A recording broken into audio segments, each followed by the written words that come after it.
que se le da, entre comillas, a los más pobres y marginados de la sociedad, y con eso consigue adhesiones en el orden y afectos en el orden electoral.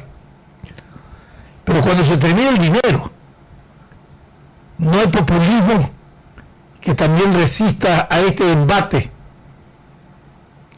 y empieza ahora a desmoronarse, porque todos los que son beneficiados ya no se sienten beneficiados, ahora pasan a ser afectados. Y todo este proceso de investigación y de denuncia hace de que el sistema quede develado, quede un poco exteriorizado para el conocimiento de la sociedad en su conjunto. Pero junto a esto, de esta clase debe haber sus excepciones empresariales que también propician en la doble vía la corrupción, porque como decíamos inicialmente, hay corruptos y corruptores. También hay un sistema de justicia, un sistema jurídico que está vigente, pero que no hay justicia, que no actúa con justicia. Que hay la gente se desespera y dice, pero es tan evidente esto que no fue sancionado, o tanto se demora por una sanción o una investigación. Entonces no se actúa y no se administra justicia. Realmente todos estos factores van conspirando día a día a que haya un involucramiento de la gente, de los ciudadanos, en términos de la denuncia y en una posición de protesta o de resistencia frente a la corrupción, de denuncias también públicas que deben de hacerse. No se toman en cuenta estos factores no se acrecentan, y por lo tanto todo lo dejamos al sistema de justicia, un sistema de justicia que siempre decimos que no administra justicia, un sistema jurídico que tiene de todo, que es garantista y constitucionalista, y el sistema constitucionalista también, pero que tampoco hay justicia, no se ejerce y ni se administra justicia debidamente. De tal manera que estas alertas ahora de ubicación y detención por las órdenes de prisión que existen en el caso de soborno tienen que darse tanto internamente como externamente, de tal manera que la búsqueda que tienen que ahora realizar la policía o los organismos de inteligencia no tendrán que darnos a nosotros los ecuatorianos noticia de dónde están el paradero de estas personas que estarían involucradas en estos procesos que se investigan. Alcides. Mire, usted se acuerda que aquí regularmente en este programa siempre hemos resaltado el hecho de que el tema del combate a la corrupción no solamente se debe de detener a las cabezas principales, sino también que se debe ir a la base, a la estructura, al esquema, ¿verdad? ¿Se acuerda usted de eso? Claro. Mire, en Guatemala, el 18 de septiembre deberá terminar, luego de 11 años de trabajo, la denominada CICIG. ¿Qué es la CICIG? La Comisión Internacional contra la Impunidad en Guatemala. Esta CICIG, entre otras cosas que ha hecho, ha puesto en la cárcel al anterior presidente de Guatemala, Otto Pérez, y a la anterior vicepresidenta, Roxana Valdetti. El presidente actual, que fue elegido hace poquito nomás, que se llama Alejandro Giammattei, ayer fue entrevistado por Del Rincón, Fernando Del Rincón, de la CNN, y él le preguntaba si a Giammattei, si él consideraba que se debía de renovar el trabajo que realiza la CICIG en Guatemala, y él decía que lamentablemente el trabajo de la CICIG solo se limitó a descubrir a los principales cabezas o cabecillas de la corrupción, pero que no hizo nada, absolutamente nada, en cuanto a estudiar, a investigar, a descubrir las bases, la estructura, el esquema de cómo se sostenía toda esa corrupción. Y de Rincón le decía, bueno, y usted va a renovar o no va a renovar el contrato, el convenio con la CICIG, que tiene también la anuencia de la ONU. Y decía Guamatei que lo importante es que se vaya a combatir y a descubrir cómo es el entramado, el esquema, la estructura, cómo se sostiene la corrupción, y que para eso no era necesaria la presencia de ninguna CICIG, sino que se debía establecer una especie de comisión integrada por altas personas de características especiales, de mucha honradez, de mucho conocimiento, etcétera, y que lo primero que tenía que hacerse es ir hacia ese descubrimiento de ese entramado, de ese esquema, de ese sistema de corrupción, que es el que ha quedado intacto en Guatemala, pese a que están encarcelados los principales cabecillas de la corrupción. ¿Y por qué traigo el comentario? Porque en el Ecuador también se habló de lo mismo. Y seguimos en el tema sobornos, llamando a los principales cabecillas de la corrupción, pero todavía no sabemos y no hemos tocado para nada las estructuras, pues, el entramado de la corrupción en el Ecuador, pues las leyes, los esquemas, los reglamentos, las ordenanzas, los sistemas, etcétera, etcétera. Entonces yo creo que para ir en el combate de la corrupción se debe ir por un lado, por supuesto que sí, a descubrir a los corruptos y a los corruptores, pero por el otro lado también ir al esquema, pues ir a la base misma del por qué se sostiene la corrupción. Y en ese entorno yo sí creo que es necesario que se trabaje en ese sentido y que nos dediquemos no solamente a descubrir a los cabecillas, sino también a destruir este esquema, porque de lo contrario estaremos nadando y no vamos a llegar a ningún puerto nunca. ¿Cuál es tu comentario sobre esto? Bueno, Alcides, esto ya lo hemos dicho nosotros acá permanentemente, y lo que nosotros ratificamos siempre es que el tema de la corrupción ya no es un problema de coyuntura, es un problema estructural. Estructural, por supuesto. Y al ser estructural, todas las instancias de la estructura del sistema tienen que ser revisadas. Tiene que ser revisado el tema de la justicia, las leyes prodelincuenciales, los sistemas de gestión pública, ¿no? Las decisiones de orden político que se toman en los gobiernos de turno, justamente para generar con la inversión pública procesos delictivos, ¿no? Y prácticas de corrupción. ¿Cuántas veces aquí no hemos dicho? No es posible que el gobierno anterior se mantuvo por 7 años consecutivos en estado de emergencia a la sociedad y al país, y en esos estados de emergencia que se provocaron también situaciones de orden naturales como terremotos y todas estas cosas, se aprovechó para darle toda la posibilidad a los funcionarios para que a dedo contraten, y de ahí se originó todo este proceso también de corrupción, que es importante profundizar en un análisis del origen de la corrupción. El origen de la corrupción está plenamente determinado y conceptualizado. Si usted tiene una justicia que está al servicio de los intereses de la corrupción, evidentemente vas a navegar en un círculo vicioso. Si no corrige las distorsiones de la justicia y de la ley, vas a estar dando siempre a girar el paso en el mismo terreno. Pero como es un tema estructural, hay otros factores que también es importante. La educación que tiene que generarse alrededor de los valores que tiene que tener la ciudadanía. Es importante que nosotros pongamos plena atención en hechos que tienen que ver con las conductas y comportamientos sociales de la gente para el tema de la corrupción. Es necesario que la población tenga un involucramiento en la lucha contra la corrupción. Esto es fundamental. Hay una indiferencia social respecto a la corrupción. Y hay empresarios también cómplices, mi querido amigo, respecto a la corrupción. ¿Y esto qué habla? Habla de que fortalecen o abonan a favor de quién. ¿De la lucha contra la corrupción o a favor de la corrupción? A favor de la corrupción. Hay un sistema de justicia que todo el tiempo está bajo la duda y sospecha. Y eso abona a la corrupción.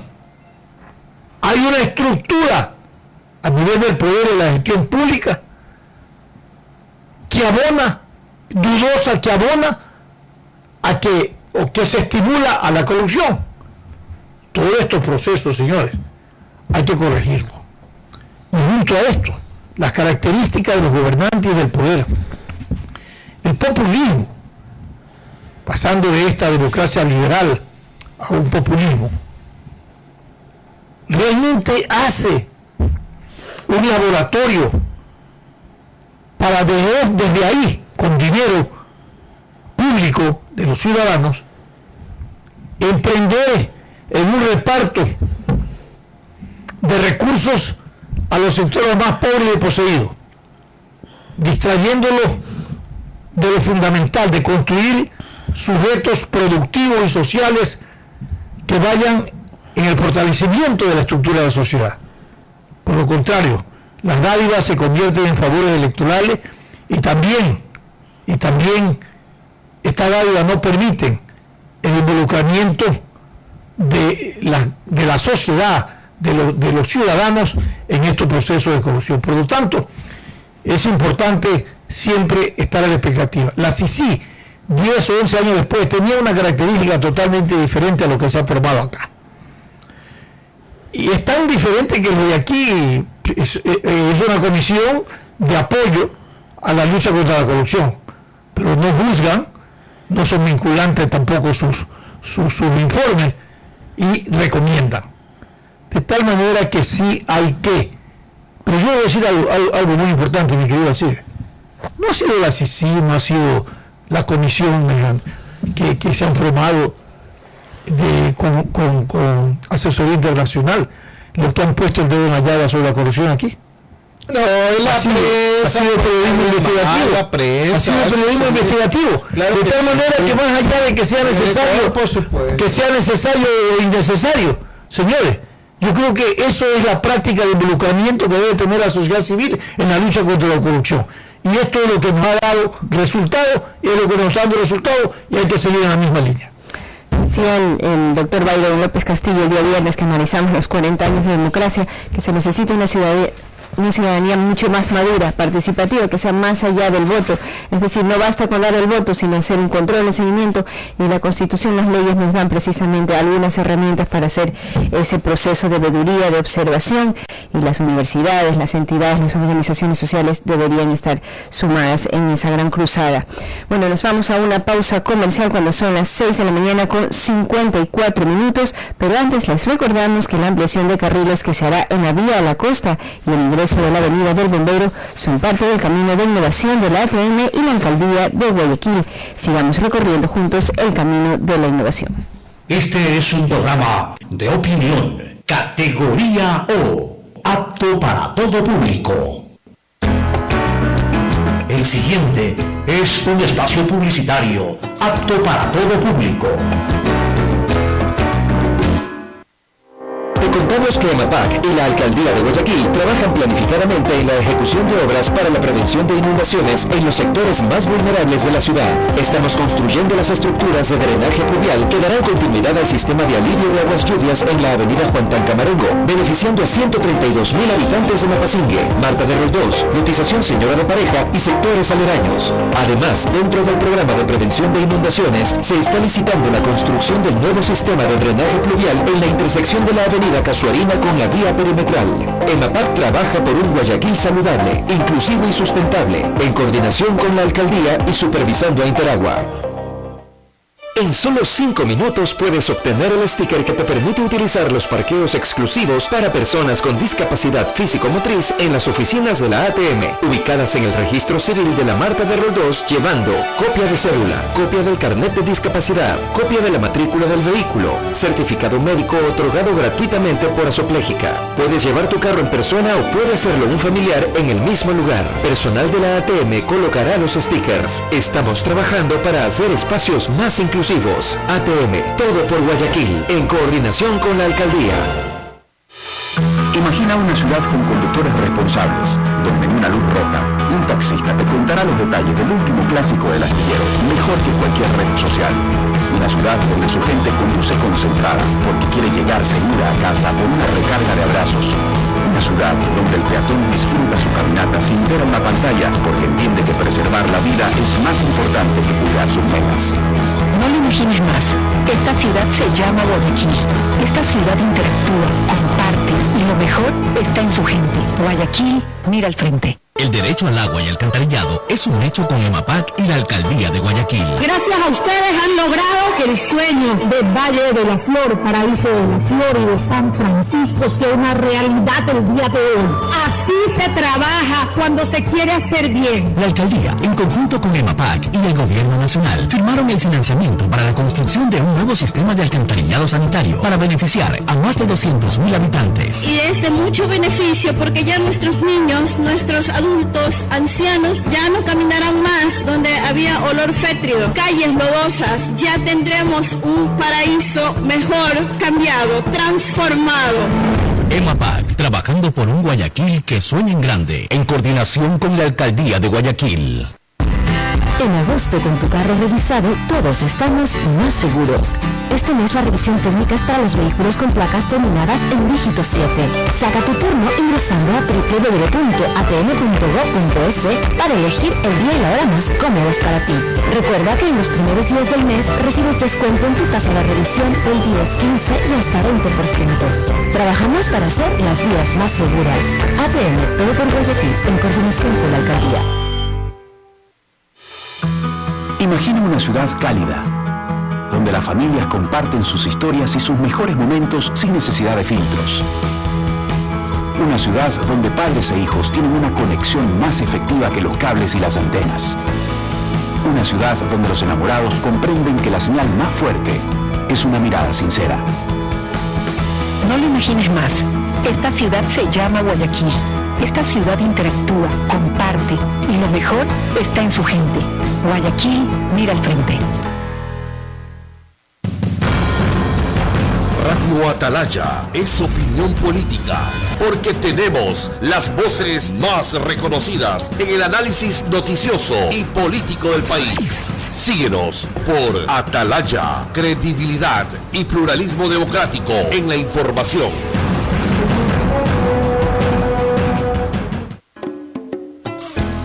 Fin del espacio publicitario. En Radio Atalaya, la siguiente es una programación clasificación A, apto para todo público, contenido o opinión. Sin amarres, una mesa de diálogo donde sobresalen los temas de mayor interés social, económicos y políticos del país. Sin amarres, bajo la conducción del sociólogo Stalin Poveda Granobles.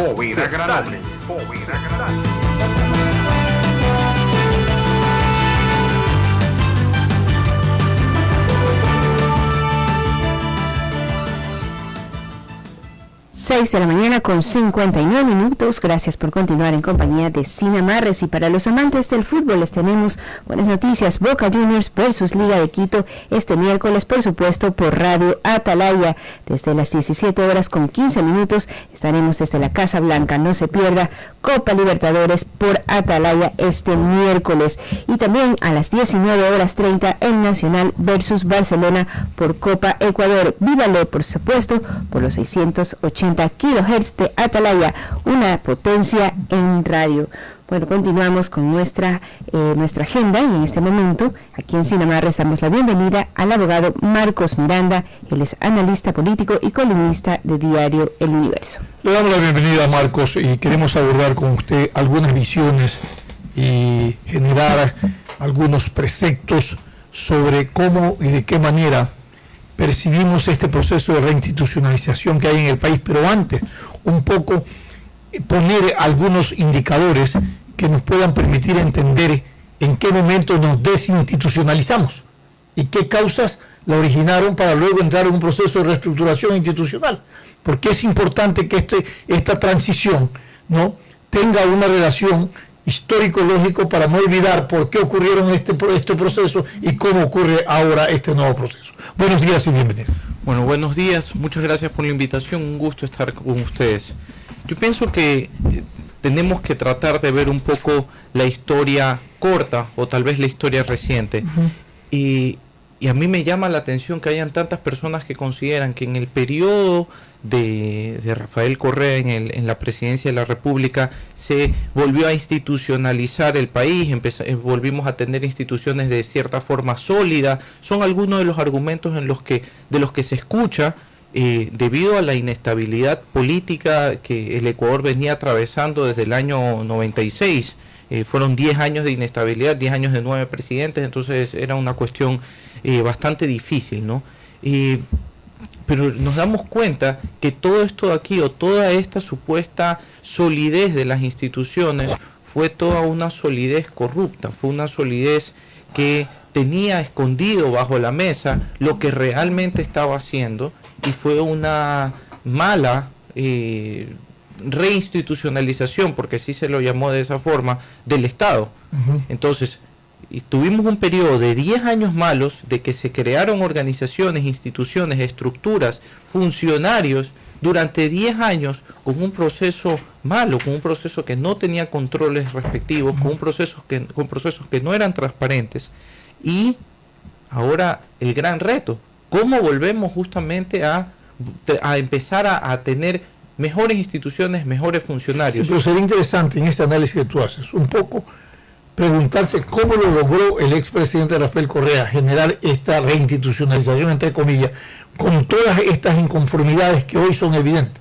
Bueno, ¿cómo lo logró? Definitivamente, creo que por su carácter de caudillo, con su carácter de sí, tratar de convocar a consultas populares constantemente para reformar, para poder meter la mano en todas las instituciones y todos los poderes públicos. Entonces, yo creo que evidentemente abusando del poder, porque uno tiene que saber y uno tiene que respetar, ¿no?, la independencia de los poderes del Estado. Y cuando nos dimos cuenta, ¿no?, cuando escuchábamos a Rafael Correa que él justificaba su participación o su interés personal por ejemplo, en el caso de la justicia, él decía, no, hay que cambiar la justicia del país, y todo el mundo se los creía, lamentablemente, porque estaban poniendo edificios bonitos. Sí, Marco, pero ¿es bueno o malo esta democracia plebiscitaria? Definitivamente mala. Yo creo que es mala. O sea, consultar permanentemente al pueblo y no saber qué consultar, porque se consultaban cosas intrascendentes. Por supuesto, además de eso, que es abusiva, ¿no? Y es una forma en la que los caudillos, que tienen una alta popularidad por sus carismas, más no por sus conocimientos y sus capacidades políticas, toman, ¿no?, y legitiman todas sus acciones, que luego, como lo estamos viendo ahora, y por eso es tan importante que los ecuatorianos no olvidemos, ahora vemos que todo lo que nos hicieron estaba mal. Yo la otra vez comentaba y decía, tratemos de ubicar algo que haya sido realmente bueno, que uno diga, wow, qué bien esta obra, o qué bien está este cambio. Y pensamos a ver las cuestiones más importantes tal vez del país. El sistema de salud, un sistema deficiente. La seguridad social está por quebrar. Y todo, claro, durante 10 años, nuevos edificios, nuevos hospitales, etcétera, está por quebrar en un periodo corto. Luego nos vamos al sistema educativo. Edificios que se están cayendo, textos escolares con ideologías políticas. Nos vamos hasta las tan famosas carreteras, que es verdad, tenemos un sistema vial hermoso, nuestras carreteras son muy bonitas, pero todas han sido con sobreprecios, todas han habido corrupción metida. Y empecemos a escarbar más, decimos, ¿y qué más? La justicia, edificios que ahora ya no tienen el mantenimiento, ya no hay aire acondicionado, ya no hay copias. O sea, tantas cosas. Yo trato de encontrar algo que yo diga, no, eso se hizo bien y quedó bien. No lo encuentro, realmente no lo encuentro. Claro, ¿usted cree entonces que esos 40 años de democracia que acabamos de celebrar, esos 10 años de correísmo no fueron democracia? Fueron democracia, lamentablemente, pero es un abuso de término democracia. Fue un abuso, ¿y por qué? Porque de cierta forma, ¿no?, hay que reconocer que la legitimación en las urnas estaba, no por nada hasta la presente fecha, por más de todo lo que está ocurriendo, pues varias encuestadoras, pues, y varias casas de consultas de datos le dan a Rafael Correa cerca de un 15% de voto duro y seguro, y eso ahí es una cuestión que uno dice, pero con todo lo que está pasando sigue teniendo este tipo de situaciones, este tipo de apoyo, y también lo vimos en las elecciones seccionales que acaban de ocurrir, que se acaban de dar. También vimos pues un apoyo, yo diría relevante, ¿no?, para la situación en la que está metido en un ático. Llamó bastante la atención. Pienso que el Estado debe actuar rápidamente para determinar algo muy importante: si este caballero puede o no ser vicepresidente de la República. Desde mi óptica jurídica, netamente, creo que no se debería dar por la prohibición constitucional, puesto que evidentemente la posición de vicepresidente te hace el siguiente entre todos los ecuatorianos al mando de Usted lo dice por la Argentina, ¿verdad? Sí, lo digo, y también lo digo por una situación de que tenemos aquí una prohibición de que vuelva a ser presidente. Entonces, pero él dice, no, yo quiero ser vicepresidente.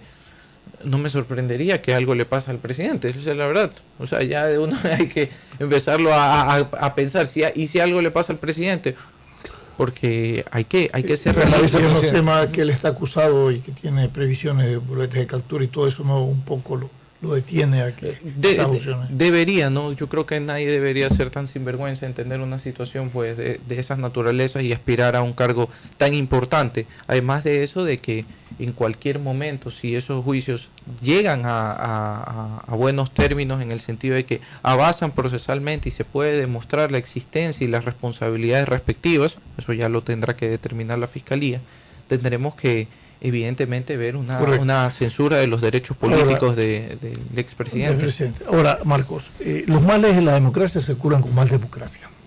Debería ser así, y debe ser así, democráticamente. Sin embargo, en la antesala de este nuevo periodo que ahora es el presidente Lenín Moreno, toda la clase política hablaba de que era necesario desmontar el correísmo. Han pasado 2 años. Hubo que hacer una consulta para nombrar un consejo transitorio que se legitimó con la consulta. Y todas las autoridades que se han nombrado les toca administrar justicia, control, con la misma estructura corrupta que había que desmontar. ¿Qué destino tiene una reinstitucionalización en ese sentido? Porque lo que tienes que desmontar, que es lo estructural en la justicia, en la normativa, en todo, está intacto. Bueno, yo pienso que definitivamente hay normativas que rigen el actuar de las instituciones que pueden ser mejoradas. Pero al menos lo que yo considero el cambio que necesita este país y el cambio que tenemos que tratar de ver a futuro, a un futuro de largo plazo, un futuro de preparación de funcionarios, es justamente la independencia. Y yo en esto aquí quiero, la independencia de los poderes y la independencia de los funcionarios. Yo en esto aquí calo muy fuerte. ¿Por qué?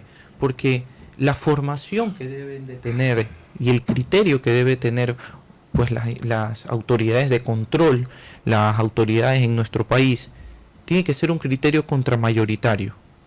Y cuando me refiero a un criterio contramayoritario, no puede ser evidentemente no alejado de los intereses particulares del Ejecutivo o del Legislativo.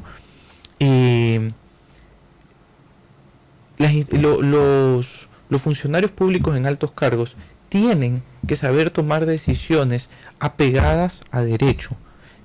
No tienen que dejarse llevar por la tendencia, porque eso es uno de los problemas de, por ejemplo, nuestro sistema de justicia.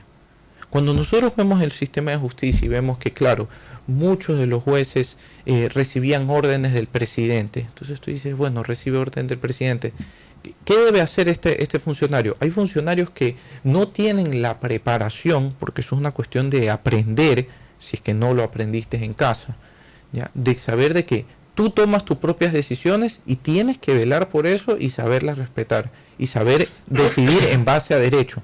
Igual, no solo con presiones del Ejecutivo, sino con presiones sociales. Las redes sociales, los medios de comunicación hacen el análisis de un caso y los jueces muchas veces ya se inclinan por la tendencia. La presión social. Por la tendencia. Entonces, definitivamente tienen que ser contramayoritarios. Tienen que velar por el estricto respeto al derecho y a las normas de nuestro país. Ya, pero eso es un tema conductual, mi querido. Sí, pero por supuesto. Si el tema es conductual, así como hay constituciones en el mundo que tienen 200 y algo más de años y tienen 1 o 2 enmiendas, no necesitan 20 ni 30 como lo que hemos tenido. La conducta de quien ejerce responsabilidad en la administración de la justicia o en el ejercicio público es un tema de valores. Mire, Yo le voy a decir lo que yo creo que el ordenamiento jurídico ecuatoriano, con excepción en el sistema penal, que ahí tengo muchísimas opiniones, el ordenamiento jurídico ecuatoriano no es tan malo.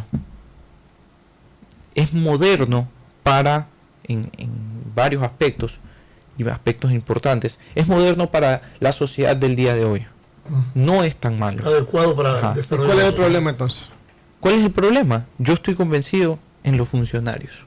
Entonces, o sea, lo que dice está en tema moral. Es un tema, y además de eso, hay un factor muy, muy importante, que aquí, bueno, se tratan de convencer con discursos socialistas de que el servicio noble, de que el servicio, pero ese discurso de ser noble no le gusta a ningún ecuatoriano. Cuando uno se pone a evaluar las remuneraciones que perciben, por ejemplo, funcionarios como un juez.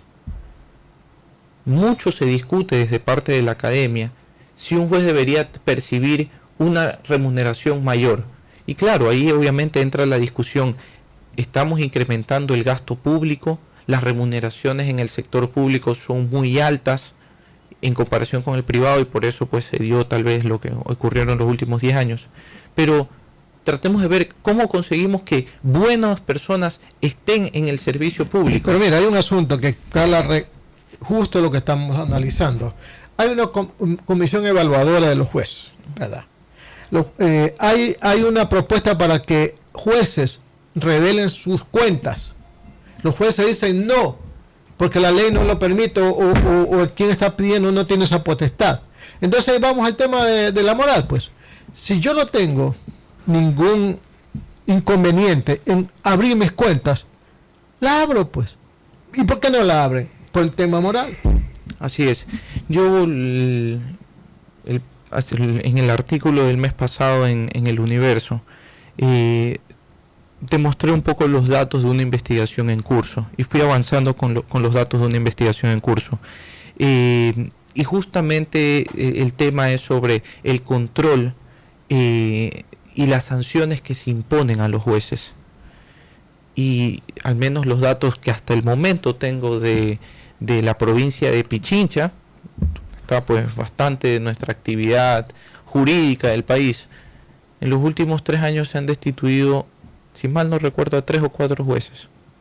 A 3 o 4 jueces. Y en total en sanciones, que se pueden poner sanciones económicas, se pueden poner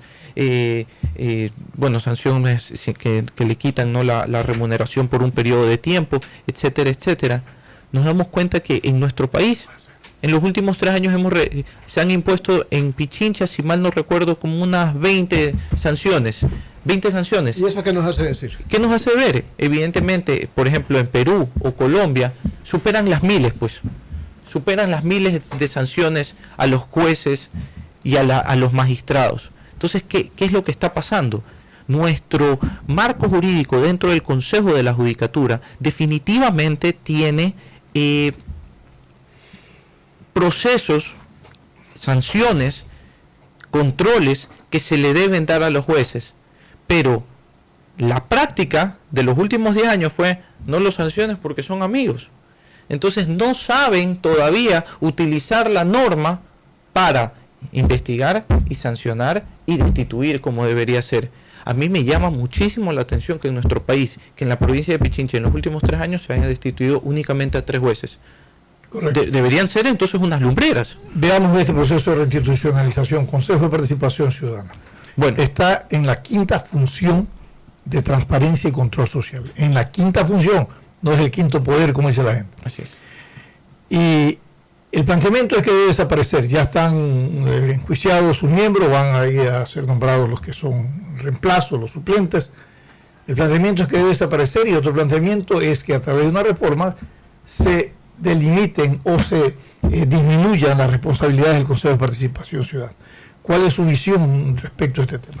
Bueno, yo creo que el Consejo de Participación Ciudadana se lo debe eliminar. Lo he repetido en algunas ocasiones y definitivamente no. Desde el nacimiento de esta institución se empezaron a ver falencias por la debilidad de los funcionarios que estaban ahí en cuanto a favorecer intereses, ¿no?, del Ejecutivo, de algún gobernante en específico. Y creo que esa amenaza siempre va a existir. Yo creo que es una amenaza que siempre se va a dar porque es un consejo nuevo que de cierta forma va a requerir el apoyo de las principales funciones del Estado para pues tener mayor legitimidad. Por ese sentido yo veo que es una institución bastante débil. Mi opinión personal, y además de eso pues compartiendo criterios con varias personas en nuestro escenario público que ya se han manifestado, desde el doctor Julio César Trujillo, que lo manifestó en ese sentido, varios políticos, entre esos el señor Guillermo Lazo, que en todas las elecciones pues ha propuesto también la eliminación. Y yo pienso que es una institución que debe eliminarse. Correcto. Y hay que ser muy claro, porque muchas personas pues dicen, bueno, y entonces ¿quién va a ejercer ahora el control social o quién va a velar por la participación ciudadana? Han propuesto una bicameralidad para que el Senado se haga cargo de eso. Sí, lo ha propuesto este nuevo comité que, bueno, está conformado por varios juristas. Comité de Reinstitucionalización Nacional Democrática. Ese mismo. Preside Pablo Dávila, ¿no? Sí. Y yo lo que digo es, a mí me llama la atención que en nuestro país nosotros, digamos, necesitamos tener una institución garante exclusivamente de un derecho. El derecho de participación es un derecho que tiene que estar y que todas las instituciones del Estado tienen la obligación de garantizarlo. Aquí no hay de que uno dice, no, solo ustedes garantizan la participación. Mentira. El Consejo Nacional Electoral tiene que permitir la participación política. El Ministerio de Trabajo debe permitir la participación para obtener los derechos laborales. Los derechos de salud están, ¿me entiendes? Todas las instituciones del Estado velan por el derecho de la participación. Ese derecho está en todas las instancias. Y además de eso, el control social. Es un delito si un funcionario público no controla, no denuncia irregularidades dentro de su institución. Entonces, ¿de qué estamos hablando? La experiencia de Pablo Chamber fue... Sí, hay muchas experiencias negativas, definitivamente, pero a ver, preferimos lanzarle el muerto y decir, eso lo hace el Consejo de Participación Ciudadana y Control Social. ¿Y qué pasó? En los últimos 10 años no hicieron pues el trabajo, entonces nadie lo hizo en este país. ¿Dónde estaban esas funciones antes que están asignadas ahora al Consejo de Participación? Bueno, la facultad de designar autoridades lo sabemos pues en el Congreso Nacional, y luego de eso ahí la participación ciudadana pues había Defensoría del Pueblo, defensorías, la Contraloría General del Estado que hace control de los funcionarios públicos. O sea, la supervisión es otra veeduría. Las superintendencias de bancos, son tipos de controles, tipos de instituciones que funcionan muy bien. Correcto. Que tienen un objetivo claro, porque aquí cuando nos inventamos decimos, no, hacen el control social y la participación ciudadana y designan las autoridades. Tú dices, a ver, espérate, esto aquí tranquilamente lo pueden hacer otras personas y probablemente lo vayan a hacer mejor. ¿Cuál es un riesgo que se discute pues de cierta forma? Es que si es que esta facultad, si es que esto le dicen, bueno, porque así muchas veces piensa el legislador, dice, voy a dejar en desprotección el derecho de participación si no se lo doy a alguien en específico. Definitivamente se lo tendría que dar a una institución de la misma función, porque la función es una función de transparencia y control social. Claro, entonces se lo debería pasar a una función.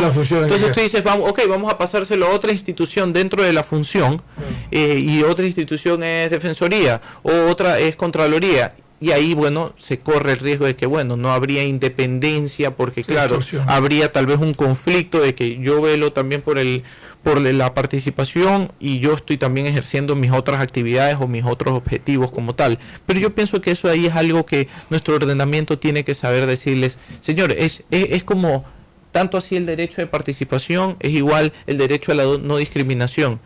Entonces hay un catálogo de derechos que no hay institución pública que los pueda eludir, que los tienes que cumplir, y tienes que tener procesos internos en el cual tú veles, ¿no? Se abren, como en efecto ocurre, se abren plazas de trabajo en algún ministerio, en alguna institución como tal, entonces se publican, se dicen están abiertos estas vacantes, etcétera, garantizando la participación. ¿Cuáles son las vías para hacer desaparecer al Consejo de Participación Ciudadana? Hay 3 o 4 vías que se han propuesto. ¿Cuál es la más inmediata y la que menos trauma democrático o político pueda tener? A ver, y hay varias opciones. Hay unas que demoran 2 años y hay otras que pueden demorar 2 semanas, ¿no? Bueno, 2 semanas como tal. Yo pienso que la opción de la consulta popular, ahí, bueno, le voy a mencionar brevemente un poco cuáles son, pues, las opciones específicas. Una iniciativa popular normativa para reformar la Constitución. Esto estaría en el 4º inciso del artículo 103. ¿Y a dónde y cuáles son un poco los pasos? Se obtiene ahora la Corte Constitucional en abril de este año emitió un dictamen ya un dictamen pues vinculante, porque antes se discutía, esto únicamente para fines informativos, si primero tenía que estar el dictamen de constitucionalidad de las preguntas para la reforma, o primero se recogían las firmas y luego se le decía a la Corte, pero bueno, ahora ya dijeron primero es la Corte. Entonces se le tiene que solicitar a la Corte este dictamen de constitucionalidad. Este dictamen en todos los casos va a durar hasta 120 días, así que por eso ya cambió un poco el tema de siempre se lo tiene que pedir, y luego pues avanza a la Asamblea Nacional. La Asamblea Nacional tiene un año para tratar la propuesta de reforma. Si no lo resuelve, se consulta se hace la consulta pues directamente en el Consejo Nacional Electoral. La otra opción es una consulta popular, que puede ser sobre cualquier asunto por disposición de la iniciativa ciudadana, que debe contar con el apoyo del 5% de personas, y los pasos son relativamente fáciles y sencillos, que yo creo que esta aquí es la opción más rápida. Se obtiene el dictamen de constitucionalidad, que dura unos 120 días, se reúne el 5% de las firmas, ese periodo pues no está establecido, eso dependerá de la organización que lo haga. Se verifican las firmas, se acepta la iniciativa, luego el CNE convoca a la consulta en 15 días, se realiza la consulta popular 60 días y se publican los resultados en 7 días. Entonces estamos hablando de un periodo de 180, 195, 200 días aproximadamente. Así como las opciones, pues, de cierta forma más rápidas que podríamos encontrar en el ordenamiento jurídico. En el tiempo, en los tiempos que se establecen, ¿cuál es el alcance del tiempo? Hasta 2 años. Sí. Hasta 2 años. Hasta 2 años. La propuesta del movimiento ahora, por ejemplo, claro, que la aprobaron parcialmente la Corte Constitucional, eso va para 2 años. Claro, porque hay que cuando tú lo pasas a la Asamblea, la Asamblea tiene un año, es decir, a la Asamblea le llega, luego de que tú has pasado por la Corte, de que has pasado recolectando las firmas, de que el CNE te ha validado todo, tú le dices, Asamblea Nacional, aquí está, háganlo ustedes. Si no, ellos tienen hasta un año para pronunciarse. Ahí será pues de vital importancia el apoyo como tal legislativo que pueda existir a la propuesta, porque si al legislativo no le interesa, definitivamente no vamos a tener pues una solución de cierta forma, o se va a dilatar en el tiempo. Por eso y por la situación actual que es tan... pero definitivamente, lo podría hacer, tiene iniciativa presidencial, pero definitivamente... Pero con ese nivel además de que propuso una consulta para un transitorio, y a veces uno dice, bueno, ¿eso fue bueno o hubiese sido mejor de una vez ya preguntar si lo quieres eliminar? Pero yo pienso que actualmente nuestra Asamblea Nacional, con tanto desgaste de corrupción, que ha retrasado la agenda legislativa y la importancia de tratar estructuras pues fundamentales. Ahora me imagino que van a discutir sobre la ley de bananos, que también pues es una cuestión de locos, ese proyecto de ley que se ha presentado, un proyecto prohibitivo por donde sea que lo vean, un proyecto pues contrario para el comercio y a la productividad. Yo pienso que es momento, ¿no?, que la Asamblea trate de dejar de lado tantos casos de corrupción y empiece, no por evaluar cuáles son los cambios que se necesitan. Si hay consenso, será excelente, ¿no?, para poder eliminar el Consejo de Participación Ciudadana. Sobre la propuesta de la bicameralidad, yo pienso que es algo que se debe estudiar, que se debe evaluar, uno por un tema de presupuestos, otro por un tema de transición hacia este nuevo régimen, cuál sería el momento oportuno en el país para cambiar a un nuevo sistema legislativo. Así que creo que son cuestiones creo que son cuestiones que están en el debate y que tenemos que aprovecharlas, ¿no?, para empezar a discutirlas, estudiarlas y que con buen criterio se tomen buenas decisiones. Muy bien, agradecerle al abogado Marcos Miranda, él es columnista del diario El Universo, por su criterio y su visión respecto al tema de la desaparición del Consejo de Participación Ciudadana.